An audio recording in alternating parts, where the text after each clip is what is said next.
নমস্কার, আমি বন্দনা। আমার কিচেনে আপনাদের সবাইকে স্বাগত জানাই। আবারও এসে হাজির হয়েছি দুধ পুলির একটি রেসিপি নিয়ে।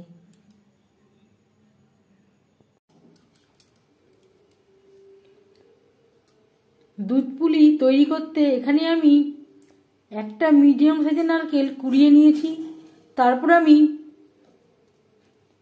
150 গ্রাম গুড় অ্যাড করে বেশ ভালো করে মেখে নিয়েছি।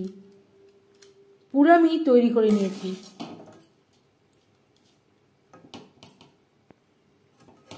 গুড়ের পরিমাণটা আপনারা কম বা বেশি করতে পারেন। অফ ক্যামেরায় আমি পুর তৈরি করে নিয়েছি।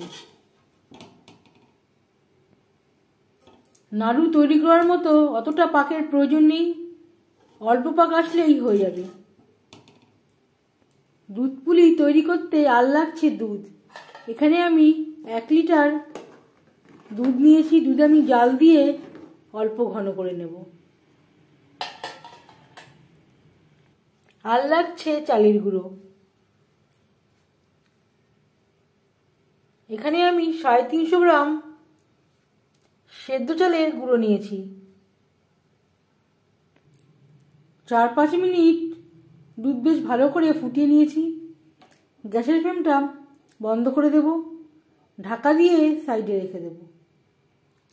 নারকেলের পুর তৈরি করে নেওয়া কড়াইতে দিয়ে দিলাম জল।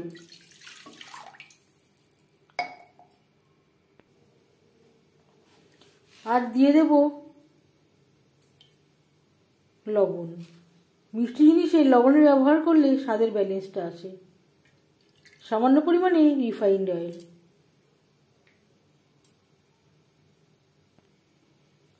জল ফুটে ওঠা পর্যন্ত অপেক্ষা করব। জল বেশ ভালো করে ফুটতে শুরু করে দিয়েছে। গ্যাসের ফ্লেমটাকে লোতে করে দেব। এভাবে চালের গুঁড়ো মিক্সড করতে থাকবো আর নাড়তে থাকবো।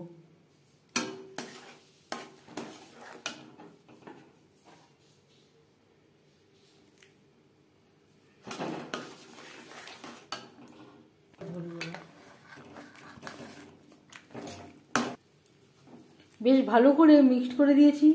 অবশ্যই গ্যাসের ফ্লেমটাকে লোতে রাখতে হবে। তেলের ব্যবহার করলে কড়াই থেকে খুব সহজেই ছেড়ে আসবে আর হাতেও খুব একটা লেগে যাবে না। তাই আমি এখানে 1 চামচ মতো রিফাইন্ড অয়েলের ব্যবহার করলাম। এবার এইভাবে ঢেকে আধ ঘন্টা রেখে দেব। হাতে যদি সময় না থাকে 15-20 মিনিট রাখতে পারেন।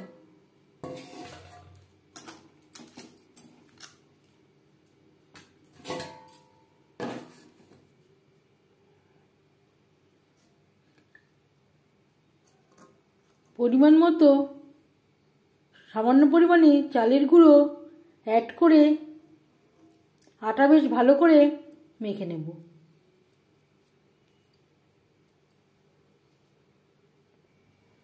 আমি যেহেতু তেলের ব্যবহার করেছিলাম, হাতে একেবারেই লেগে আসছে না। এখানে আমি 1 চামচ মতো খুবই সামান্য পরিমাণে চালের গুঁড়ো অ্যাড করেছি, ছোট 1 চামচ। এবার আমি এর থেকে ছোট ছোট আকারে লেচি কেটে নেব।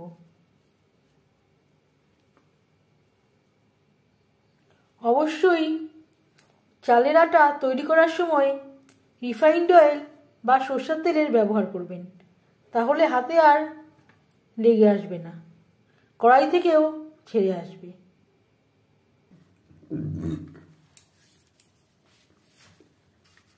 চালের আটা থেকে গোল আকারে শেপ দিয়ে নিয়েছি। এভাবে একটু বাটির আকারে তৈরি করে নেব। যেভাবে আমরা কচুরিতে পুর ভরি ঠিক সেইভাবে।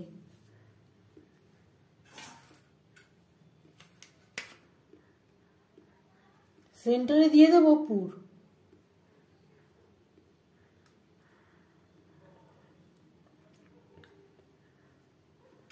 একইভাবে সিল করে দেব।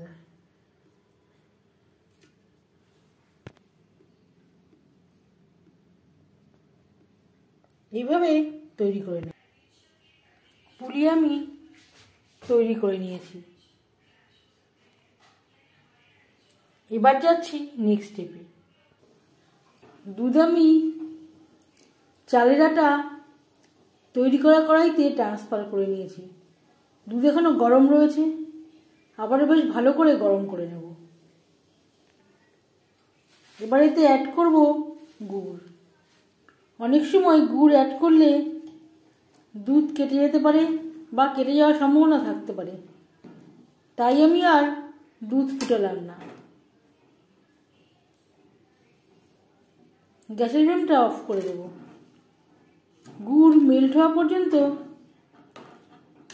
এইভাবে নাড়াচাড়া করতে থাকবো। আমি আমার পছন্দ অনুযায়ী গুড় অ্যাড করলাম, আপনারা কম বা বেশি করতে পারেন। এবার দিয়ে দেব তৈরি করে রাখা পুলি।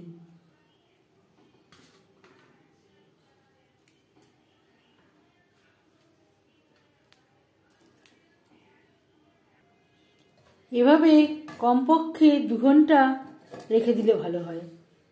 সব থেকে ভালো হয় রাতে তৈরি করে সকালে সার্ভ করলে। প্রায় 1.5 ঘন্টা পর ফিরে আসলাম।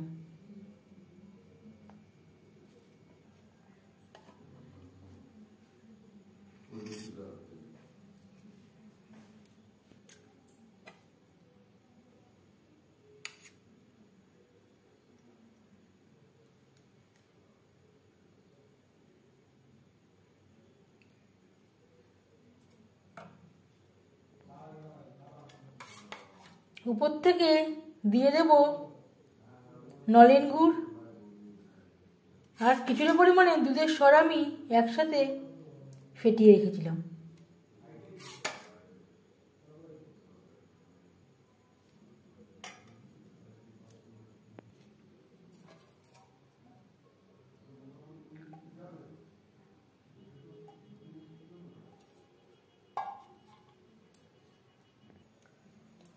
দুধ পুলি রেসিপিটি কেমন লাগলো অবশ্যই জানাবেন কমেন্টের মাধ্যমে। যদি এই রেসিপিটি ভালো লেগে থাকে লাইক করবেন, শেয়ার করবেন, সাবস্ক্রাইব করবেন আমার চ্যানেলটিকে, বেল আইকনটা ক্লিক করে দেবেন। যখন আমি নতুন ভিডিও আপলোড দেব তার নোটিফিকেশান সবার আগে আপনার কাছে পৌঁছে যাবে। আপনারা সবাই অনেক অনেক ভালো থাকবেন। এই ভিডিওটি দেখার জন্য ধন্যবাদ।